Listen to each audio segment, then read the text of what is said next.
তো বন্ধুরা, আমি আজ আপনাদের দেখাতে চলেছি চীনের রপ্তানিকৃত কন্টেইনার তারা আর ফিরিয়ে আনার প্রয়োজন মনে করে না কেন।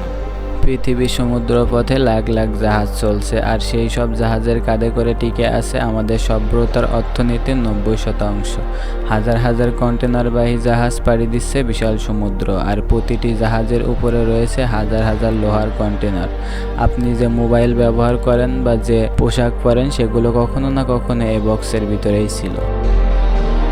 হ্যাঁ, দূর থেকে মনে হয় কন্টেনারে মাল আসবে আর খালি কন্টেনার ফিরে যাবে, সবকিছু একবারে পরিকল্পনা মাফিক, কিন্তু বাস্তবে সবকিছুই ভিন্ন।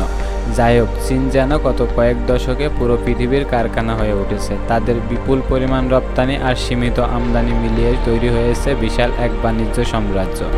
তো এই কন্টেনারের স্তূপ যখন ইউরোপ বা আমেরিকার বন্দরে পৌঁছায়, তখন শুরু হয় সমস্যার আসল গল্প। ইউরোপের গোটা দেশ মিলিয়ে ব্যবসার লাভ চীনের তুলনায় খুবই অল্প, আর আমেরিকার ক্ষেত্রে ছবিটি আরও ভিন্ন। বিশ্বের সবচেয়ে বড় ভোক্তা এই দেশটি আমদানি করে অনেক, কিন্তু রপ্তানি করে খুবই কম। ফলে চীন থেকে যত কন্টেনার আসে তার মধ্যে 40% কন্টেনার পণ্য ভরে নিয়ে ফিরে যায়। তাহলে বাকি 60%-এর গন্তব্য কোথায়? এমন না যে সব কন্টেনার খালি অবস্থায় ফিরে যায়, কারণ খালি কন্টেনার পাঠানো মানে অতিরিক্ত খরচ। প্রত্যেকটা খালি কন্টেনার চীনে পাঠাতে প্রায় $3000 লাগে, অথচ একটা পরিপূর্ণ কন্টেনার তৈরি করতে চীনের খরচ হয় $2000। তাই পুরনো বক্স ফেরত পাঠানোর কোনো প্রয়োজন মনে করে না তারা।